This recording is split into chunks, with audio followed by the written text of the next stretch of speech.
गौस पाक ने मदरसा बनाया हुआ। एक बच्चा बड़ा ही कुंदज़ेन था, पढ़ता ही नहीं था। गौस पाक एक दिन बड़ी मेहनत कर रहे थे, दुआ भी देते, कभी उसका माथा भी चूमते, पर उसे सबक ही नहीं याद होता। कुछ कुंदज़ेन भी होते हैं ना लोग, नहीं ज़ेन में बात आती। तो एक शख्स आपसे कहने लगा, हुजूर इतनी आप मुशक्क़त करते हैं, पता नहीं इसने पढ़ना है कि नहीं। तो आप फरमाने लगे, मुझे रोको ना, पता नहीं कितने को दिन रह गए हैं, मुझे इससे प्यार कर लेने दो। हालांकि कुंदज़ेनों से प्यार कोई नहीं करता, सारे लायक लोगों के गाहक होते हैं। उस शख्स कहता है, मेरी समझ में बात नहीं आई। कहते हैं, उस तालिब इल्म को एक हफ्ता नहीं गुजरा था कि वो अल्लाह को प्यारा हो गया। तो गौसे आजम रदी अल्लाह ताला उन्होंने तुलबा से मोहब्बत फरमाई, अवाम से प्यार किया।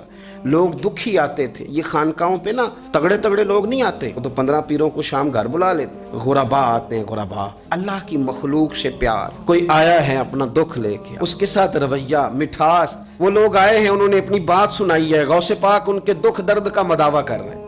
ये शेख अब्दुल कादिर जिलानी ने लोगों को फिक्र दी।